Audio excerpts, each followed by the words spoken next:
If you knew you were enough, what would your life look like? What would love look like? This is the Enough Factor broadcast, where we're redefining what makes you enough in life and in love. Now here's your host, Suzette Vearnon. Hello everybody, and welcome to the Enough Factor podcast. It's season 2, and my name is Suzette Vearnon, your relationship solutionist and life coach, and I welcome you. If this is your first time, thank you so much for taking the time out of your busy schedule to listen to me talk to you. Out of all the podcasts that you could have listened to, you chose this one, and I so appreciate it. One of the things about this podcast that makes it a little different is that it's built on what I call 3 critical factors of enoughness. It's your voice, your value, and your vision. And I found that these things have to be clear in order for you to write your own definition of what makes you enough so that you can experience life and love in a brand new way. And that is what forms the basis of this podcast. Today, I want to talk about something a little close to my heart, and I think is something that people are having to deal with, especially in this time where on a global basis, we're all dealing with different consequences of the COVID-19 pandemic. One of the things I heard a renowned preacher, Stephen Furtick, say is that a lot of us are reeling because we didn't have a chance to really grieve our old normal before we were just shifted into a new normal. And it's like we were snatched. We were snatched from one place to another, and we didn't have time to grieve. And so for many of us, we're still just kind of reeling. And so I thought I would talk about heartbreak, because it is very heartbreaking to be shocked. Like you go to sleep and you wake up to a world that looks almost the same but doesn't operate the same. And you can't do life the way that you used to do it.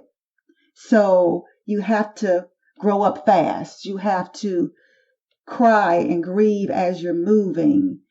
It's really a very strange time that none of us have ever gone through. At least none of the people in my lifetime that I know of have gone through anything like this.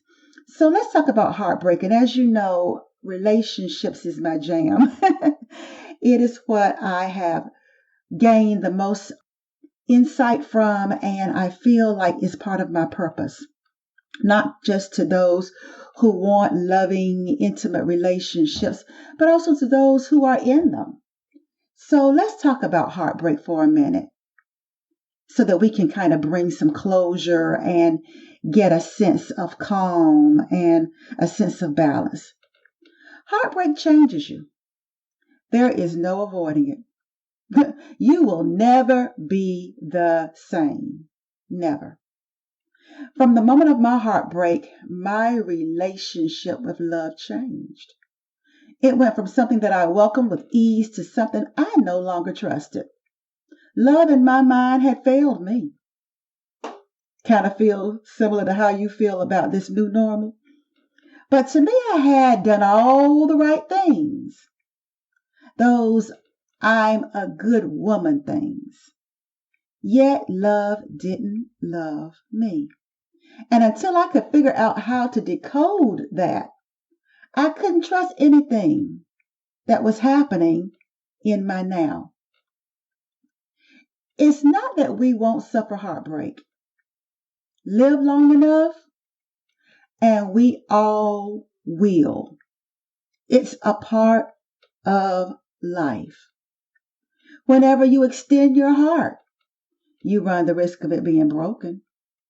You run the risk that someone won't appreciate it, won't respect it, won't have regard for it. But my message to you today is don't shut down. Don't become a walking, talking, doing and leave your heart behind. Don't become robotic because your heart might be hurting right now or your heart might be broken right now. Because broken hearts can heal. Love is powerful that way. Here's the thing though. You have to stop waiting for someone else to do it for you. You have to. I believe that what demonstrates that a lot, at least for me, is how our bodies respond, right? Our bodies are hardwired to protect us. They're hardwired to heal. My naturopathic doctor reminded me of that. She said, it's not the particular issue that you're dealing with. And we have a tendency in Western medicine to try to treat the symptoms of a particular issue. If we feel pain in our gut, it's a gut issue. If we're having painful periods, it's a reproductive issue, right? But she said Eastern medicine looks at it as your whole body. Your whole body is suffering. If you heal your body, it will heal your issue. So when I look at where we all are, I look at how can we embark upon making self-care our number one priority. Because this isn't just my business is failing issue. This just isn't just I'm sheltering at home and in a forced togetherness issue. This isn't just I can't find hand sanitizer or toilet paper anywhere issue. This is a global, collective, whole issue. So you have to ask yourself, what can I do to care for myself? And by doing so, help heal these areas that are causing me pain right now. Because how you treat yourself has a trickle-down effect on your well-being. If you are sleep deprived, for instance, it trickles down to having a headache and even to emotional deprivation. If you can't say no, us people pleasers, I'm one in recovery, it trickles down to feelings of overwhelm and anxiety, right? Having a hair trigger temper. So this is true of our love relationships too. Now, I'm a daddy's girl and darn proud of it. Just the same, I remember when I got that loving thump on the brain, right? I got that revelation that even though I love my dad, only my mom could be married to my dad. I literally heard it that way. I was lamenting over a failed relationship. Thankfully, it was the last one before meeting my husband. But it made me aware of the last umbilical cord to failed relationships that had to be cut in order for me to receive the right man for me. Now, it had been 14 years since my dad died when that light bulb came on for me.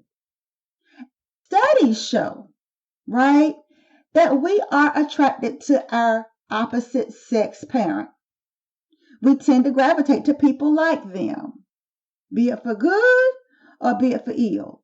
And I knew that intellectually, but there was a deeper experience of an awakening that had to take place in me when it came to navigating love relationships and the kind of men I kept attracting into my life.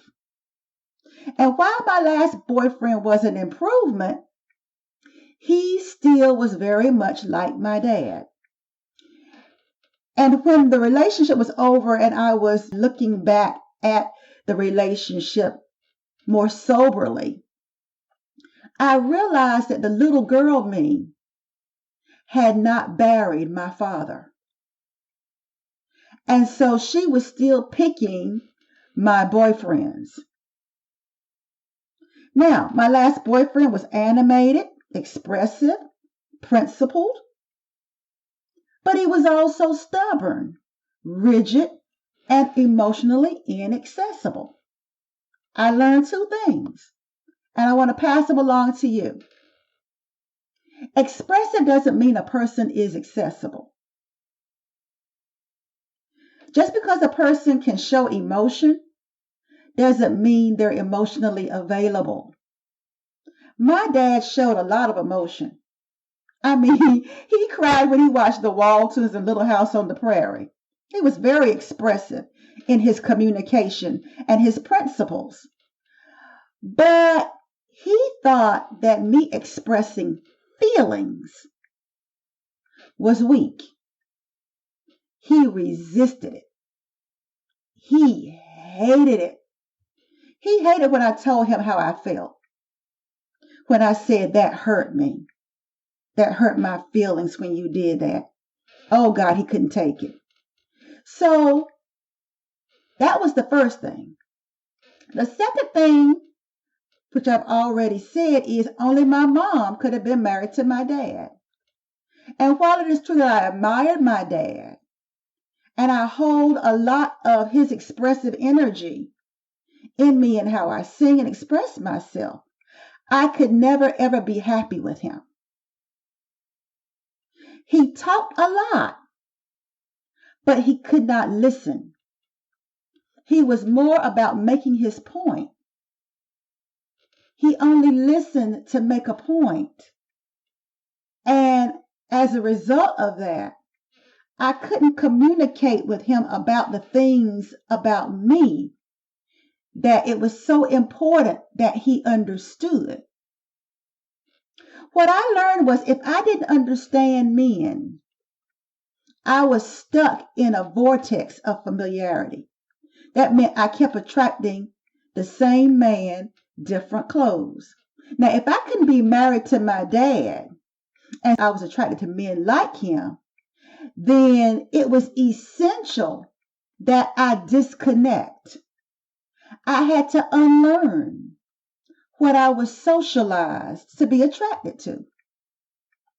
So I buried my father and grew up my little girl by learning all I could about myself, who I truly was, and about men who could have the temperament and the capacity to love someone like me. Now, for many of us high-achieving, heart-centered women, we are very astute about working on ourselves. We pack out conferences, we go to seminars, we read books, we talk amongst ourselves. We're very much into becoming our best selves and learning who we are. And what I learned was merely understanding more about myself still did not help me to recognize the right man for me. And so I was really kind of like shook for a minute because although I was learning a lot, I was still attracting the same kind of man.